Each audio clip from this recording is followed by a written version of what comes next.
Hello friends, myself Vishal Varnwal. Welcome to G prep G channel. तो आज के इस वीडियो में डिस्कस करेंगे कि क्या वो मिस्टेक्स है जो तुम गेट 2023 में किया होगा जिसके कारण तुम लोग गेट 2023 में सिलेक्शन नहीं हुआ, और वो मिस्टेक्स तुम लोग को अपने गेट 2024 के प्रिपरेशन के दौरान नहीं दोहराना है। ठीक है, क्योंकि ऑब्वियसली गेट 2023 का रिजल्ट आ गया है और तुम लोग में से बहुत लोगों का मार्क्स वगैरह खराब आया होगा, रैंक वगैरह खराब आया होगा, तो कुछ ना कुछ तो तुम लोग मिस्टेक्स किया होगा अपने प्रिपरेशन के दौरान, राइट। तो वो क्या मिस्टेक्स हैं, उनमें से कुछ मिस्टेक्स के बारे में आज हम बताएंगे जो तुम लोग को गेट 2024 के प्रिपरेशन के दौरान नहीं करना है, ताकि तुम लोग का जो गेट 2024 में सिलेक्शन के चांसेस वो बढ़ जाएं। क्योंकि एक बात हमेशा ध्यान रखना कि जैसे जैसे तुम अपने प्रिपरेशन में जितना ज़्यादा मिस्टेक्स करता जाता है उतना ज़्यादा तुम्हारा गेट में सिलेक्शन के चांसेस कम होते जाते हैं, और जितना ज़्यादा तुम मिस्टेक्स को अवॉइड करते जाता है उतना ज़्यादा तुम्हारे गेट में सिलेक्शन के चांसेस बढ़ते जाते हैं। ठीक है, तो इसीलिए आज जो हम मिस्टेक्स बताएंगे वो बिल्कुल भी मत करना अपने गेट प्रिपरेशन के दौरान, ताकि तुम्हारे गेट 2024 के सिलेक्शन के चांसेस बढ़ जाएं। तो जो सबसे पहला मिस्टेक है वो रिवीजन।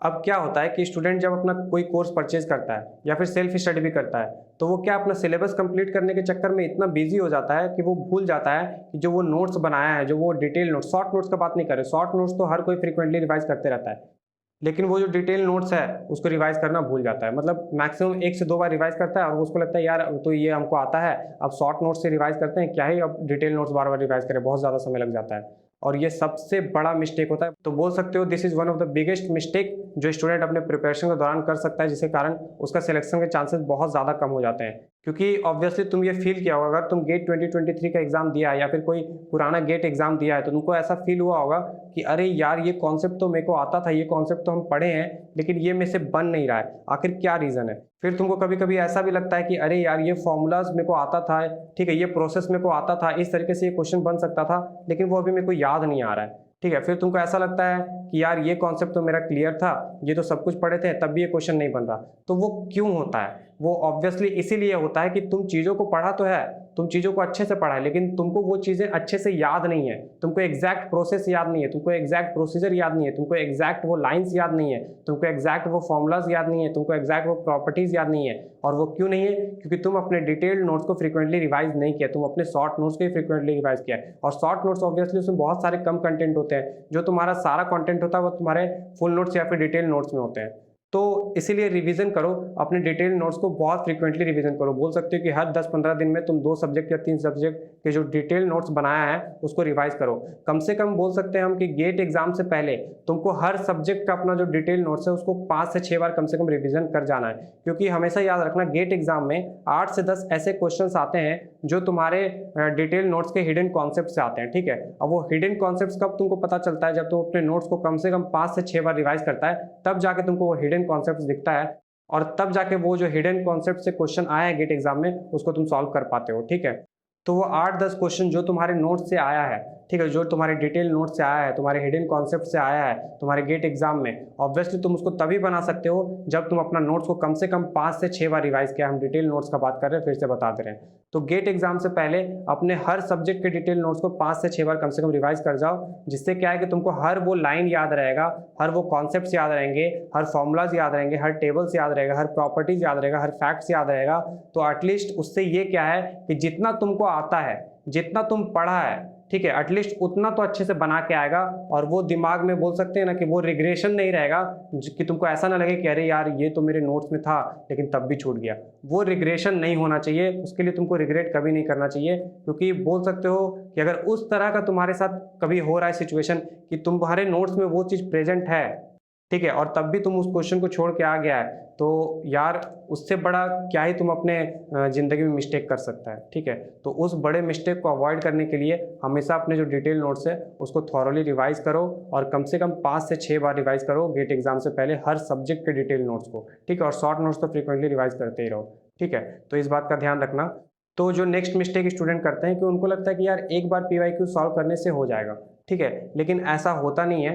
तुमको PYQs गेट एग्जाम से पहले कम से कम 2 बार करके जाना है, क्योंकि PYQs से भी बहुत सारा चीज़ स्टूडेंट सीखता है, बहुत सारा तरीका सीखता है, बहुत सारा इंट्यूशन सीखता है, बहुत सारा क्वेश्चन को सॉल्व करने का तरीका सीखता है, मेथड सीखता है। ठीक है, तो वो चीज़ क्लियर कब होता है? एक बार बनाने से वो सारी चीज़ क्लियर नहीं होगा। कम से कम तुम 2 बार जब PYQs बनाएगा तो वो जो नया प्रोसेस है, नया कॉन्सेप्ट है, नया प्रॉब्लम सॉल्व करने का तरीका है, जो सीखा है तुम PYQ सॉल्व करने के दौरान, तो वो तुमको तभी याद रहेगा जब तुम कम से कम PYQs को 2 बार सॉल्व करेगा। क्योंकि जब पहली बार हम लोग सॉल्व करते हैं तो क्या है कि ऑब्वियसली हमको ये तो पता चलेगा कि मिस्टेक्स हम कहाँ किए थे, ठीक है।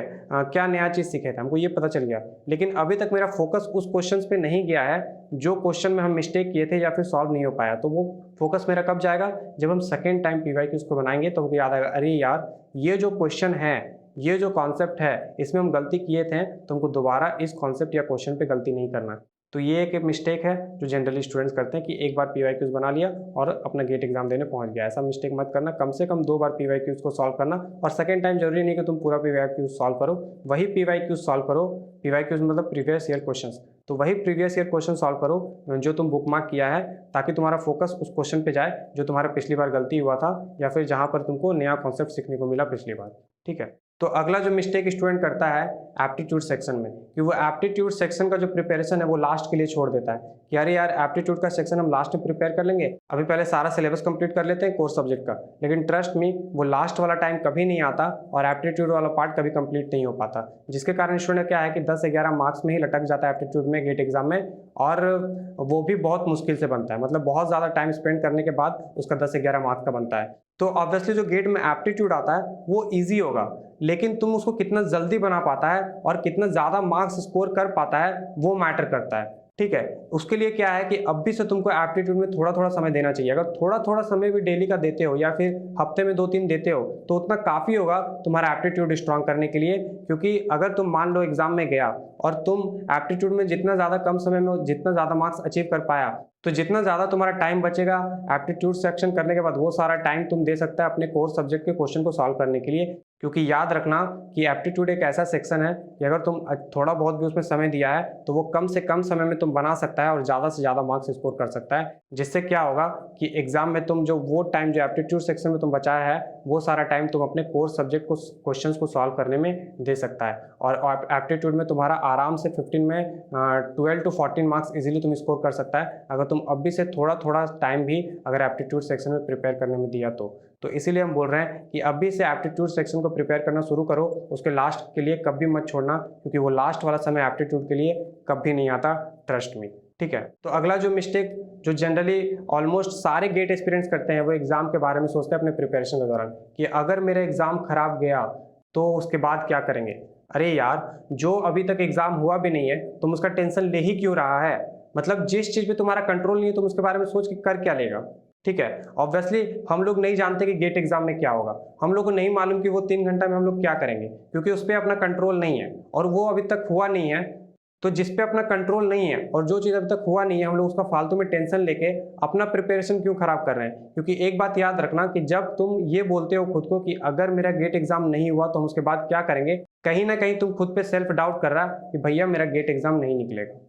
ये सेल्फ डाउट है, तुम खुद पे सेल्फ डाउट कर रहा कि मेरा गेट एग्जाम नहीं निकलेगा। तो अगर तुम पहले ही हार मान लिया, तुम पहले ही खुद के माइंड में ये स्टोर कर लिया कि नहीं गेट एग्जाम टफ होता है, गेट एग्जाम तो शायद में से नहीं हो पाएगा, तो उसके बाद फिर तुम कितना भी मेहनत कर लो, ट्रस्ट में कितना भी मेहनत कर लो, सबकॉन्शियसली तुम्हारा प्रिपरेशन खराब हो रहा होता है, ठीक है।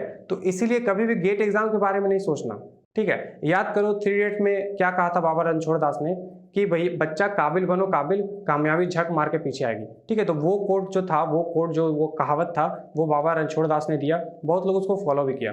तो एक आज बाबा विशाल बर्णवाल तुमको एक कोट दे रहा कि focus on your preparation rather than examination. मतलब अपना प्रिपरेशन पे फोकस करो जिसपे तुम्हारा कंट्रोल है, अपना कंट्रोल है प्रिपरेशन पे कि हम अपना प्रिपरेशन को कैसे इंप्रूव कर सकते हैं, कैसे बेस्ट कर सकते हैं अपना प्रिपरेशन को, क्योंकि जिस चीज पे कंट्रोल है हम उसको कर सकते हैं। और एग्जामिनेशन पे अपना कंट्रोल नहीं है, गेट एग्जाम में क्या होगा उस पर अपना कंट्रोल नहीं है। वो 3 घंटे में हो सकता है मेरा तबियत खराब हो जाए, ठीक है, एग्जाम खराब चला जाए, लेकिन हो सकता है वो 3 घंटे में बेस्ट कर जाए, मेरा सिंगल डिजिट रैंक भी आ जाए।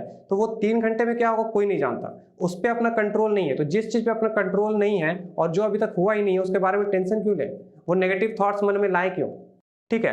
तो इसीलिए हमेशा फोकस अपना प्रिपरेशन पे रखो, हमेशा ये फोकस रखो कि अपना प्रिपरेशन को और कैसे इंप्रूव कर सकते हैं, अपना प्रिपरेशन को और कैसे बेस्ट कर सकते हैं, और क्या नया चीज सीख सकते हैं, और कैसे नया कॉन्सेप्ट सीख सकते हैं, उस चीज पे फोकस रखो। तो एग्जाम पे फोकस ऑटोमेटिकली नहीं जाएगा।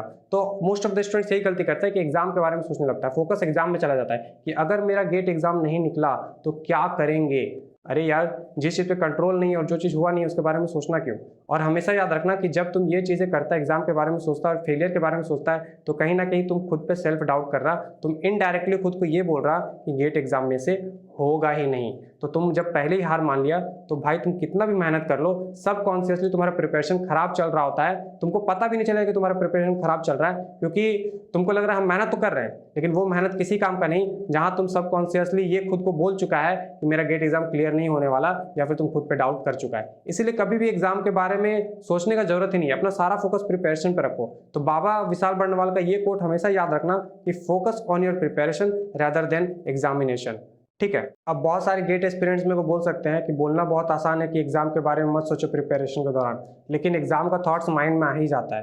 तो मेरे को सिंपल सा ये बताओ कि अगर एग्जाम का थॉट्स माइंड में आता है तो सिर्फ ये थॉट्स ही क्यों आता है कि अगर मेरा एग्जाम क्लियर नहीं हुआ तो उसके बाद क्या करेंगे, मतलब नेगेटिव थॉट्स ही क्यों आता है। ये थॉट्स तुम्हारा क्यों नहीं आता कि अगर मेरा एग्जाम निकल गया, अगर मेरे एग्जाम में अच्छा रैंक आ गया, टॉप 100 में रैंक आ गया, अगर हम एग्जाम में सेलेक्ट हो गए तो उसके बाद मेरे लाइफ में क्या चेंजेस आएंगे। जो मेरे को बोलता था कि मेरा सिलेक्शन नहीं होगा या फिर तू कुछ नहीं कर पाएगा, उसका मुंह बंद हो जाएगा।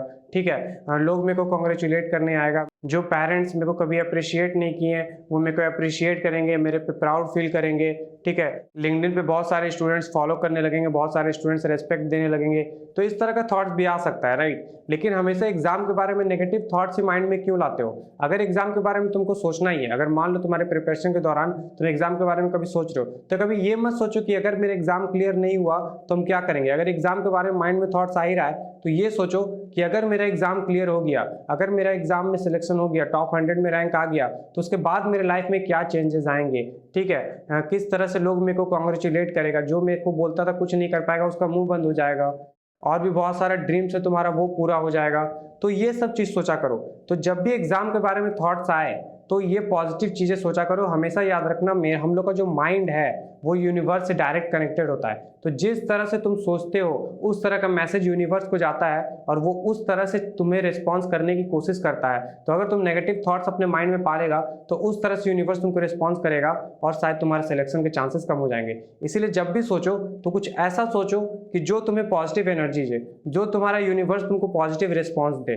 ठीक है, तो ये सारा चीज को ध्यान में रखते हुए प्रिपरेशन करना।